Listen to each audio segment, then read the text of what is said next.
Hola a todos y todas. Bueno, en esta oportunidad vamos a ver Poder Judicial de la Nación Argentina. Y primero, si vamos a hablar de Poder Judicial, tenemos que ver qué es el Poder Judicial. Bueno, sabemos que el Poder Judicial es uno de los tres poderes que tiene la República Argentina. Sabemos que en el artículo 1 de la Constitución está establecida que la nación va a tener una forma representativa, republicana y federal, que vamos a tener una división de tres poderes y obviamente el Poder Judicial es uno de esos tres poderes. Es un poder que debe ser independiente, se encuentra conformado por lo que es la Corte Suprema de Justicia de la Nación y aquellos tribunales inferiores que van a ser tanto a nivel federal como a niveles provincial. Como decía recién, es un poder que tiene que ser independiente. Bueno, esto es algo que se dice en teoría. Sabemos que en la práctica esto no es tan así, ya que es un poder que es político, pero esta independencia es un principio rector que tiene que tener el Poder Judicial. Eh, Basado en esa independencia, perdón, sabemos que se debe garantizar la seguridad jurídica, la continuidad constitucional y sobre todo el sometimiento irrestricto a la ley. Entonces, ¿qué decimos con todo eso? Bueno, podemos elaborar una definición más simple del Poder Judicial, o mejor dicho, ¿para qué está este Poder Judicial? Bueno, el Poder Judicial va a estar para dirimir estos conflictos de causas judiciales y sobre todo para asegurar la supremacía constitucional que vimos en la primera parte de la materia. Bueno, recién hacíamos referencia a lo que es la independencia del Poder Judicial. Bueno, como decía recién, es una garantía que es rectora y es un principio fundamental para que funcione la democracia, para que funcione el Estado de Derecho en que vivimos, aunque bueno, spoiler, en la vida real y más hoy en día no funciona tanto esta independencia, pero bueno, es uno de los principios que es rectores, que es fundamentales y que se debe cumplir. Eh, ¿Por qué se debe cumplir? Bueno, porque esta independencia lo que va a hacer es asegurar que los jueces sean imparciales. Eh, y obviamente, si los jueces son imparciales, aquellas personas que más vulnerables, aquellas personas que les cueste el acceso a la justicia, van a saber que va a haber una igualdad ante la ley, un efectivo incumplimiento de la ley. Entonces, este principio de independencia es vital. Es más, para este principio rector de independencia, lo podemos dividir, o mejor dicho, explicar con algunos artículos de la Constitución. El propio artículo 109 de la Constitución mismo lo dice, en ningún caso el presidente de la nación puede ejercer funciones judiciales, arrogarse el conocimiento en causas pendientes o restablecer las fenecidas. Bueno, esto se basa en este principio también de la división de poderes, de este sistema de freno y contrapesos que uno tiene que controlar al otro y no se tiene que entrometer. Bueno, en este caso el presidente de la nación no va a poder ejercer funciones judiciales, no se puede entrometer en la vida y en el funcionamiento del judicial. Obviamente el poder judicial sí lo hace en la política, pero bueno, eso es otra discusión que podemos dar aparte. Lo vital es que ningún poder o mejor dicho, ningún poder con otra intención quiera avasallarse sobre otro. Pero en este caso, como lo dice el presidente de la Nación, no puede intervenir o no puede ejercer en funciones judiciales. Otro principio es el que establece el artículo 110, que es la inamovilidad e intangibilidad de las remuneraciones. Bueno, sabemos que tanto los jueces de la Corte como aquellos que están en los tribunales inferiores de la nación van a conservar su cargo, van a estar en su cargo mientras dure su buena conducta. Eso es lo que establece la Constitución. Los mismos van a tener una remuneración, un sueldo que es fijado por ley y que no se puede bajar de ninguna manera. Obviamente después van a tener otro montón de atribuciones y privilegios por el cargo en el que están. Como vimos, y también uno de los temas estudiados en la primera parte de la materia fue los fallos Fait y Schifrin, sabemos que tras la reforma de 1994, posterior a esta reforma de 1994, sabemos que aquellos jueces, que ya sean de la Corte Suprema o de los tribunales inferiores, una vez que tengan la edad de 75 años, recordamos que siempre con acuerdo del Senado van a poder tener un nuevo nombramiento que se va a hacer por 5 años y que puede ser repetido indefinidamente, siempre y cuando se logre este acuerdo. Bueno, recién hacíamos mención a la Corte Suprema y vamos a hablar un poco de la Corte Suprema y qué es la Corte Suprema. Bueno, sabemos que la Corte Suprema es la cabeza del Poder Judicial. Y a su vez, como es la cabeza del Poder Judicial, sabemos que también la Constitución va a dejar como facultad del Congreso poder crear el resto de aquellos juzgados eh, a través de las leyes que organizan la justicia. Bueno, en el país, acá en Argentina, sabemos que existe una justicia que es federal, que va a ejercer las atribuciones en todo el territorio del país con respecto a aquellos asuntos que están establecidos en el artículo 116 de la Constitución Nacional, que bueno, son aquellos que son con respecto a la competencia federal. Este artículo se los voy a dar para que lo lean ustedes, para que lo puedan desmenuzar ustedes, para que el video no se haga largo, porque Poder Judicial es un tema que es muy largo, es un tema muy complejo, que vamos a abordar también en otros videos. Bueno, a su vez, además de la justicia federal, existe la justicia que es ordinaria, esa justicia común, que va a ejercer aquellas funciones a través de los órganos jurisdiccionales de cada provincia y que se debe crear y organizar su competencia a cada provincia. Recordemos los artículos 5, los artículos 121 y 123, que también son estos principios fundamentales que vimos, o artículos fundamentales que vimos en la primera parte de la materia.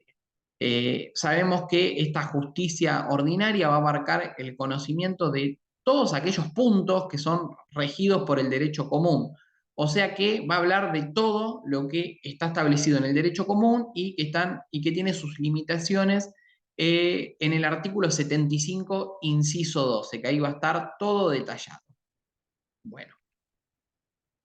Sabemos que también existen, o mejor dicho, para ser juez, obviamente, requisitos, y esos requisitos y designación de jueces de la Corte Suprema, en primer lugar, los vemos establecidos en el artículo 111. El artículo 111 establece que ninguno podrá ser miembro de la Corte Suprema sin ser abogado de la Nación con 8 años de ejercicio. Y a su vez, tiene que tener aquellas cualidades que establece cualidades y requisitos que se establecen para ser senador. Se comparten aquellas cualidades y requisitos. Bueno, otro de los artículos que va a quedar bien en claro, o mejor dicho, que detalla estos requisitos para la designación de los jueces de la Corte Suprema es el artículo 99. El artículo 99 que vimos en Poder Ejecutivo, que es aquel que habla de las atribuciones del presidente de la Nación, aquel artículo que tiene más de 20 puntos, más de 20 incisos, 20 atribuciones, y bueno, en su inciso 4, en el inciso 4 es importante en este caso porque en el mismo se va, o mejor dicho, el mismo establece que tiene el Poder Ejecutivo como atribución nombrar a los magistrados de la Corte Suprema. Siempre recordemos, con el acuerdo del Senado y que tiene que tener 2/3 de sus miembros presentes en una sesión que va a ser pública y que va a ser convocada para el efecto. Luego, otra lo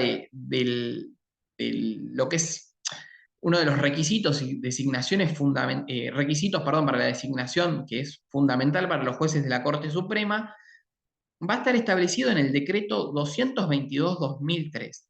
Es aquel decreto, mejor dicho, que va a reglamentar la atribución del artículo 99, inciso 4. O sea, en este decreto se van a regular todos los criterios y requisitos para poder acceder al cargo del juez. Este decreto recomiendo que lo lean detalladamente porque ahí está todo bien explicado y no lo vamos a abordar ahora por la magnitud, no por la magnitud, sino por la cantidad que tiene y la complejización que se va a hacer el video. Así que eso después ustedes mismos lo pueden ver tranquilamente y se van anotando y van viendo todos los requisitos. Si hay alguna duda, lo vemos, no hay problema. Y nada, vamos con mejor dicho, antes mencionaba lo que es las atribuciones, con este cuadrito vamos a tratar de hacer un repaso que sea fácil, un repaso que para que se entienda vamos a ir viendo punto por punto.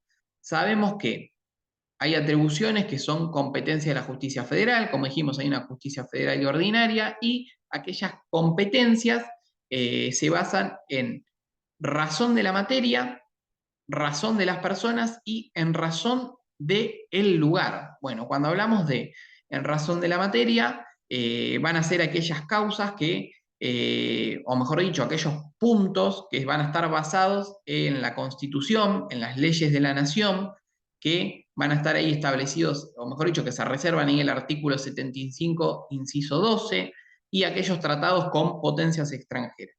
Va a haber causas de almirantazgo y jurisdicción marítima también, en esta razón de la materia.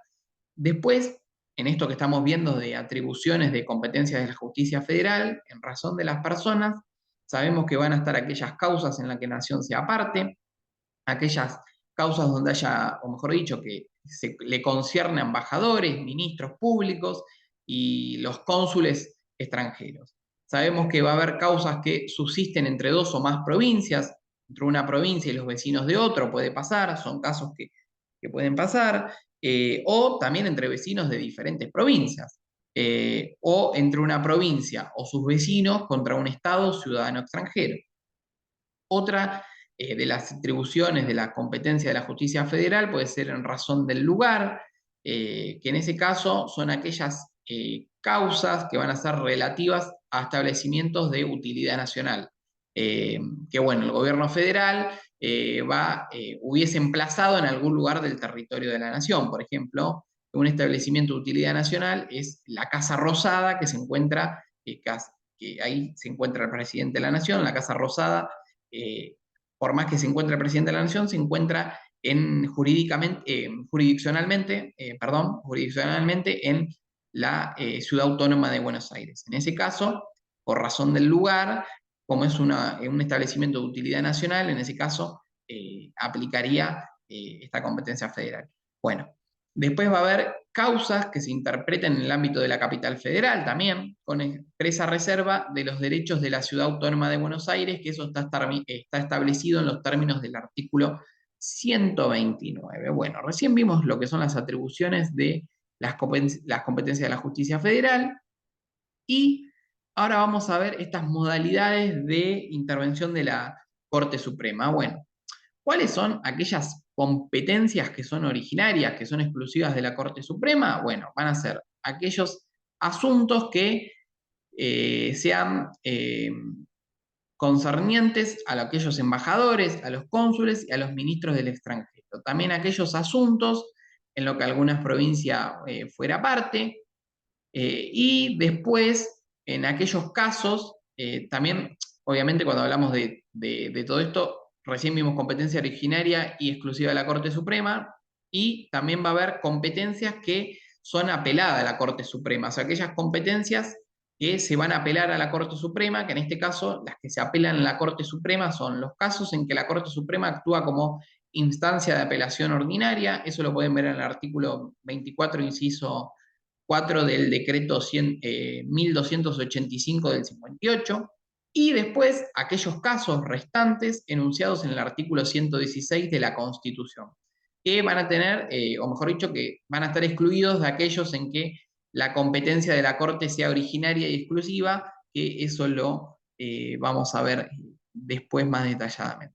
Bueno, ¿cuáles son aquellos casos en que la Corte Suprema va a actuar por apelación? Bueno, son aquellas causas en las que el Estado es parte, aquellas causas sobre extradición de criminales, causas donde haya jurisdicción marítima, supuestos de revisión aclaratoria y queja que sean por retardo de la justicia, aquellos supuestos de apelación que hayan sido negados, también en cuestiones de competencias y conflictos que se planteen entre jueces y tribunales del país que no tengan un órgano superior. Otro de los supuestos puede ser en casos que es necesario decidir acerca de la competencia de un juez, cuando no se sabe, cuando la intervención de la Corte fuera indispensable, tiene que ser esto para evitar una efectiva privación de la justicia. Después, otro de estos casos en los que la Corte Suprema actúa por apelación es cuando hay una vía extraordinaria de apelación, el famoso recurso extraordinario.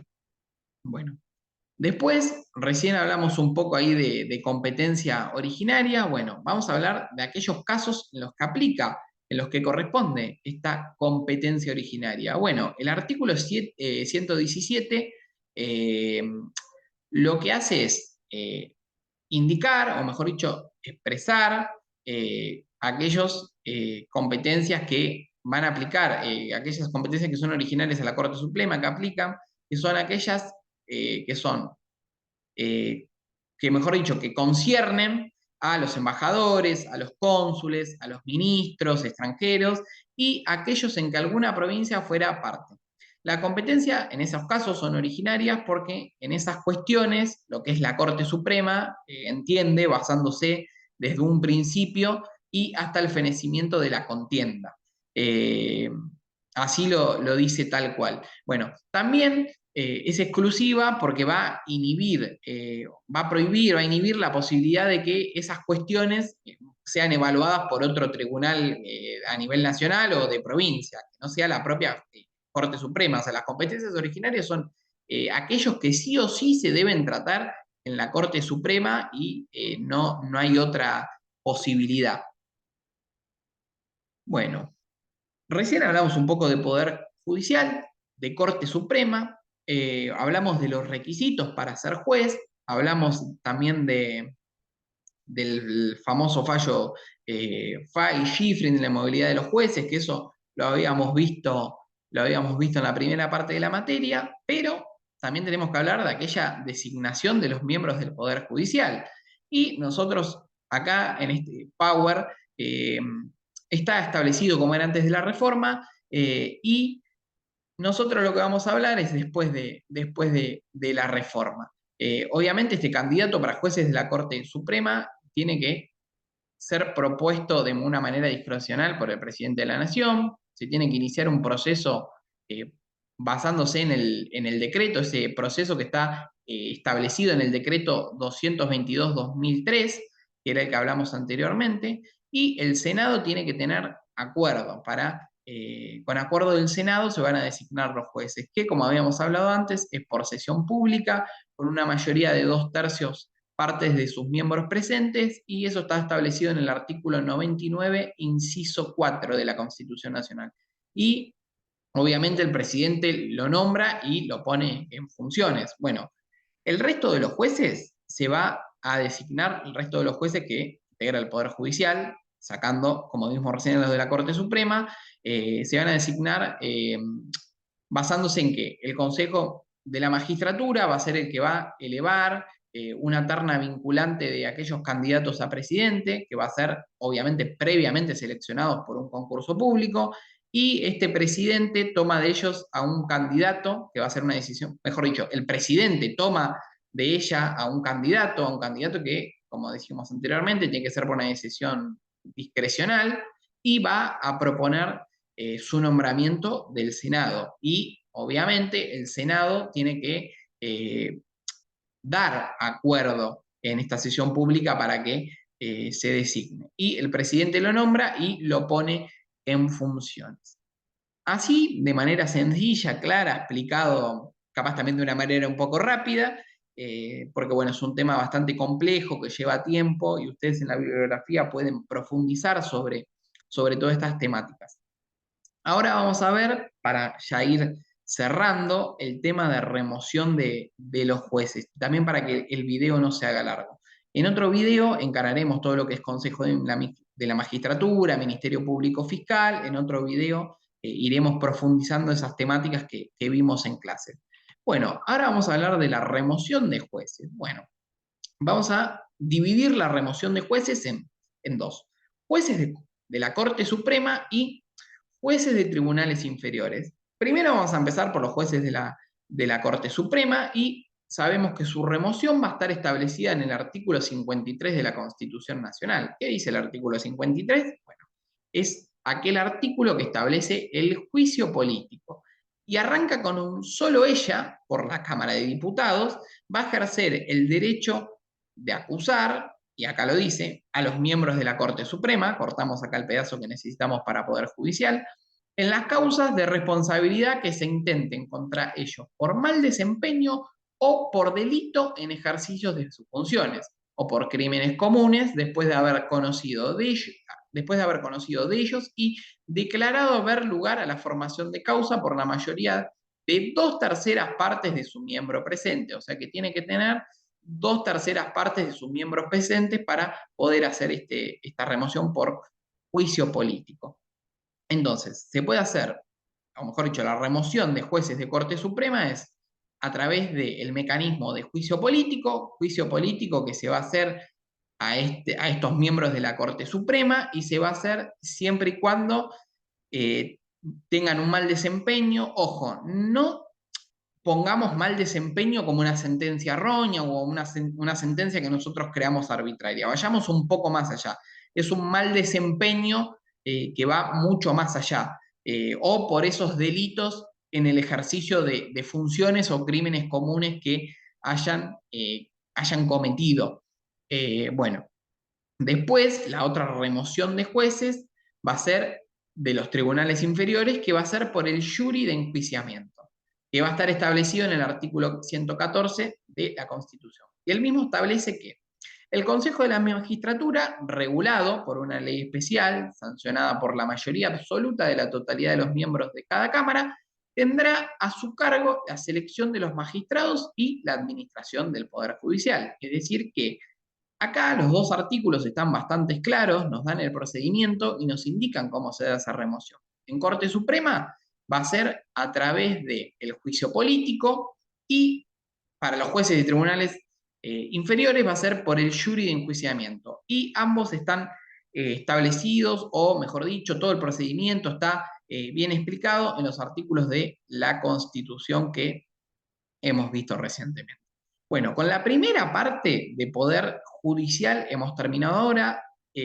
Luego veremos en otro video más detalladamente lo que es el Consejo de la Magistratura y Ministerio Público Fiscal, entre otras cuestiones que veremos con otro video que se publicará.